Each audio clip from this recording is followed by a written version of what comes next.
നമ്മളിപ്പോൾ എവിടെയുള്ള തൊപ്പിയൊക്കെ വെച്ചിട്ട് sanctuary of truth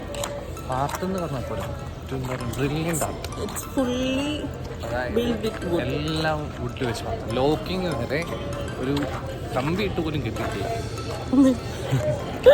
എന്താ ഭംഗി. Today you are here standing at the beautiful viewpoint that reflects. Hello guys, അപ്പോൾ welcome back to our YouTube channel Jia diaries. അപ്പോൾ നിങ്ങൾ ഇന്ന് ഇൻട്രോ കണ്ട പോലെ നമ്മൾ നേരെ പോയത് സാങ്ച്വറി ഓഫ് ട്രൂത്ത് കാണാൻ വേണ്ടിയിട്ടാണ് കേട്ടോ. ഇപ്പോൾ നിങ്ങൾ വിചാരിക്കുന്നുണ്ടാവും ഞാനെന്താ ഈ KSEB സ്റ്റൈൽ തൊപ്പിയൊക്കെ വെച്ചിട്ടുണ്ട്. പക്ഷേ ഇവിടെ കയറണമെങ്കിൽ നമ്മൾ ഈ ഹാർഡ് ഹാറ്റ്സ് യൂസ് ചെയ്യാണ്ട് കയറാൻ പറ്റില്ല കേട്ടോ. കാരണം എന്താണെന്ന് വെച്ചാൽ ഈ സാങ്ച്വറി ഓഫ് ട്രൂത്തിനെ ഇപ്പോഴും still they are calling it as unfinished museum in Pattaya. Because ഇതിൻ്റെ കൺസ്ട്രക്ഷൻ സ്റ്റാർട്ട് ചെയ്തേക്കുന്നത് 1981 ആൻഡ് ഇതിൻ്റെ കൺസ്ട്രക്ഷൻ ഇപ്പോഴും നിങ്ങൾ കാണുന്ന പോലെ നടക്കുന്നതേ ഉള്ളൂ. അതായത് ഇവരിപ്പം ഉണ്ടാക്കിക്കൊണ്ടിരിക്കുന്നത് ഡിഫറെൻറ്റ് ടൈപ്സ് ഓഫ് സ്കൾപ്ചേഴ്സാണ്. അതായത് കംപ്ലീറ്റ്ലി മെയ്ഡ് വിത്ത് വുഡ്. ഇതാണ് കേട്ടോ ഈ മ്യൂസിയത്തിൻ്റെ മെയിൻ ഹൈലൈറ്റ് എന്ന് പറയുന്നത്. അതായത് നമ്മുടെ എൻട്രൻസിലേക്ക് എത്തുന്നതിന് മുന്നേ തന്നെ ഈ കാർപ്പൻറ്റേഴ്സ് ഇരുന്ന് സ്കൾപ്ചേഴ്സ് ഉണ്ടാക്കുന്നതിന് നമുക്ക് കാണാൻ പറ്റും. അതാണ് നമ്മൾ ആദ്യം കണ്ടത്. അപ്പോൾ ആ ഉണ്ടാക്കുന്ന വഴിയിലൂടെയാണ് നമ്മൾ അതിൻ്റെ ഫ്രണ്ടിലേക്ക് എത്തുന്നത്. അപ്പോൾ അവിടെ ഉണ്ടാക്കുന്ന സ്കൾപ്ചേഴ്സ് കൊണ്ടാണ് ഈ സാങ്ച്വറി ഓഫ് ട്രൂത്ത് ഈ പണിതേക്കുന്നത്, അതായത് സ്റ്റിൽ പണിതുകൊണ്ടിരിക്കുന്നത്. ഇതിൻ്റെ കൺസ്ട്രക്ഷൻ ഇതുവരെ കംപ്ലീറ്റ് ആയിട്ടില്ല. അവരുണ്ടാക്കുന്ന ഓരോ സ്കൾപ്ചേഴ്സ് ഇവിടെ അവർ ഇപ്പോഴും വെക്കുന്നുണ്ട്. അതാണ് ഇപ്പം നിങ്ങൾ ഈ വീഡിയോയിൽ കണ്ടില്ലേ, പണി നടക്കുന്നതേ ഉള്ളൂ. അതുകൊണ്ടാണ് നമുക്ക് ഈ ഹാർഡ് ഹാറ്റ്സ് ഒക്കെ വെച്ചിട്ട് നമ്മൾ ഇതിനുള്ളിലേക്ക് കയറ്റുന്നത്. കാരണം അകത്ത് പണി നടക്കുന്നുള്ളൂ. വല്ല ആണിയോ ചുറ്റിയോ നമ്മൾ തലയില്ല, നമ്മൾ പടമാവും. സോ അതുകൊണ്ടാണ് നമ്മൾ ഈ സേഫ്റ്റി ഹാറ്റ്സ് ഒക്കെ വെച്ചിട്ട് നമ്മൾ ഉള്ളിലേക്ക് കയറുന്നത്. നമുക്കൊരു ഗൈഡ് ഉണ്ടായിരുന്നു. ഇപ്പോൾ പുള്ളിക്കാരാണ് കേട്ടോ നമുക്കെല്ലാം എക്സ്പ്ലെയിൻ ചെയ്ത് തരുന്നത്. അങ്ങനെ എന്ത് ചെയ്യും, നമ്മൾ അതിൻ്റെ ഉള്ളിലേക്ക് കയറുകയായി. വല്ലാത്ത കഴിവാണ് കാർപ്പൻറ്റേഴ്സിൻ്റെ കഴിവ് പറഞ്ഞെങ്കിൽ ഇതാണ്. അവർ ലൈവായിട്ട് മേക്ക് ചെയ്യുന്നുണ്ട്. മേക്ക് ചെയ്തിട്ട് ഇത് ഇപ്പോഴും സ്റ്റിൽ ഇവരുടെ കൺസ്ട്രക്ഷൻ നടക്കുന്നതേ ഉള്ളൂ. നടക്കുന്നല്ല എനിക്ക് തോന്നുന്നത്. അവരുടെ മെയിൻ്റനൻസ് കുറച്ചുകൂടെ അവർ, അതായത് ഓരോ തവണയും അവരിങ്ങനെ ഇപ്പോൾ നമ്മൾ വന്ന് കയറിയ വഴിയിലൊക്കെ നമ്മൾ കാണുന്നുണ്ടായിരുന്നു അവരിങ്ങനെ കാർപ്പൻറ്റേഴ്സ് ഉണ്ടാക്കുന്ന ബിൽഡ് ചെയ്തുകൊണ്ടിരിക്കുകയാണ്. അപ്പം ഓരോന്നും ബിൽഡ് ചെയ്തിട്ട് ഓരോ ആർട്ട് ഇങ്ങനെ കണ്ടോ കൺസ്ട്രക്ഷൻസ് നടക്കുകയാണെങ്കിലും അവർ ആ പുതുമയോട് തന്നെ അല്ലെങ്കിൽ അത് അതുപോലെ തന്നെ മെയിൻറ്റെയിൻ ചെയ്യുന്നുണ്ട്. മെയിൻറ്റെയിൻ ചെയ്യുന്ന വെച്ചാൽ അവരുടെ വർക്ക് അത്രയും സെറ്റാട്ടോ. ലോക്കൊക്കെ പോലും ഇത്രയും വെയിറ്റുള്ള വുഡൊക്കെ ഫ്രണ്ട്ലിയായിട്ട് തൂങ്ങി നിൽക്കുമ്പോൾ വിശ്വസിക്കാൻ പറ്റില്ല കണ്ടാൽ. മരത്തിൽ തന്നെയാണ്, വേറെ എന്താ പറയുക, ലോക്കൊന്നും ഇല്ല, മരം വെച്ചതിനെ എല്ലാം കൺട്രോൾ ചെയ്തേക്ക്. അതുകൊണ്ട് ആക്ച്വലി നമുക്ക് ഹെൽമെറ്റ് പോലും തന്നേക്കുന്നത്. കാരണം നമ്മൾ ഉള്ളിലേക്ക് കയറുമ്പോൾ മരത്തിന്റെ പീസ് അങ്ങനെ പൊട്ടി വീണ് നമ്മൾ തട്ടിപ്പോയാ അതെ, നമുക്ക് ബുക്ക് ചെയ്യുന്ന ടൈമിൽ പോലും ഇവർ ട്രാവൽ പ്രൊട്ടക്ഷൻ ചോദിക്കുന്നുണ്ട്. ഓക്കെ, ബാക്കി വീഡിയോയിൽ കാണാം. ഇതിൻ്റെ ഉള്ളിലേക്ക് കയറുമ്പോൾ കേട്ടോ നമ്മളെ ശരിക്കും ഞെട്ടിച്ച് കളയുന്നത്. ആക്ച്വലി ഇതിൻ്റെ 4 ഫേസ് ഉണ്ട്. സോ ഇതിൻ്റെ റൂഫ് ടോപ്പിലായിട്ട് നമുക്ക് ബ്രഹ്മ സ്റ്റാച്ചു കാണാൻ പറ്റും കേട്ടോ. For showing the respect to father, mother, teacher and the king. And also നമുക്ക് ഗണപതിനെയും കാണാൻ പറ്റും. പിന്നെ നോർത്തേൺ ഹോളിലേക്ക് വരുമ്പോൾ അവിടെ ഒരു ബുദ്ധനെ കാണുന്നത്. പക്ഷേ ബുദ്ധ എനിക്ക് കറക്റ്റ് നെയിം അറിയില്ല. പിന്നെ കുറേ സ്കൾപ്ചേഴ്സും നമുക്ക് അവിടെ കാണാൻ പറ്റും. പിന്നെ സദേൺ ഹോൾ റെപ്രസെൻറ്റ് ചെയ്യുന്നത് നമ്മുടെ സൺ, മൂൺ, പ്ലാനറ്റ്സിനെയൊക്കെയാണ് കേട്ടോ. പിന്നെ വരുന്നത് നമുക്ക് വെസ്റ്റേൺ ഹോളാണ്.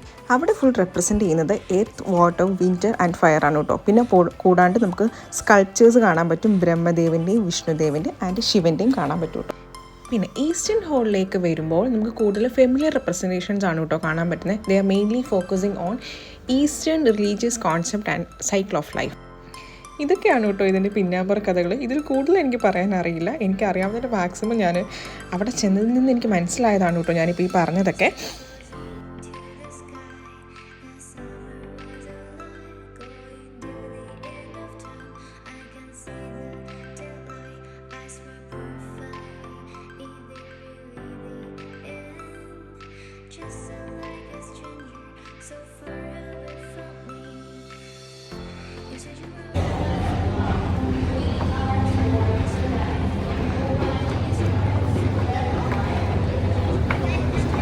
എന്താ മനസ്സിലായത്? എന്ത് ഹിസ്റ്ററി?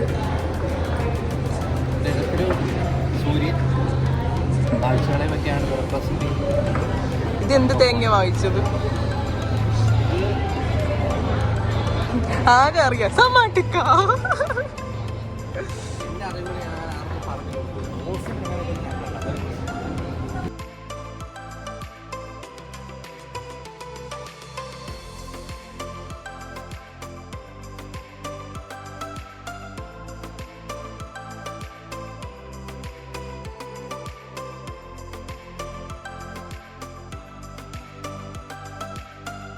അങ്ങനെ ഞങ്ങളിതേ അകത്തെ കാഴ്ചകളൊക്കെ കണ്ടിട്ട് ഞങ്ങൾ ഈ പുറത്തേക്ക് എക്സിറ്റ് അടിക്കുകയായി. ഇനി ഇവിടെ നമുക്കൊരു ഫോറസ്റ്റ് വാക്ക് ഉണ്ടെന്നാണ് കേട്ടത്. അപ്പോൾ അത് കാണാൻ കൊണ്ടിട്ടാണ് കേട്ടോ ഞങ്ങൾ പോകുന്നത്.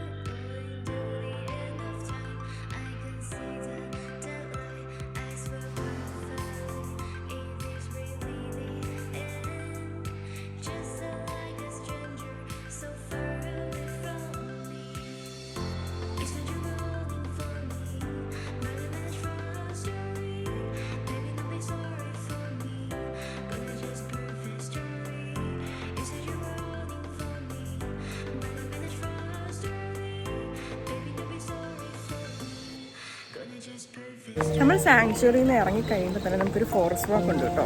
അപ്പം നമ്മളെ ഫോറസ്റ്റ് വാക്കിൽ കൂടാണ് നമ്മൾ എക്സിറ്റ് ചെയ്യുന്നത്. സോ ഞാൻ നടന്നുകൊണ്ടിരിക്കുന്നതാണ് ഇങ്ങനെ ഫോറസ്റ്റ് വാക്ക്.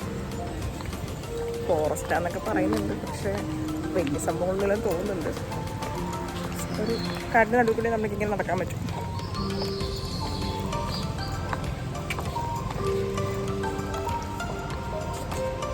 കാണാനുള്ള ആൾക്കാരൊക്കെ ഇഷ്ടം പോലെ പോകുന്നുണ്ട് കേട്ടോ.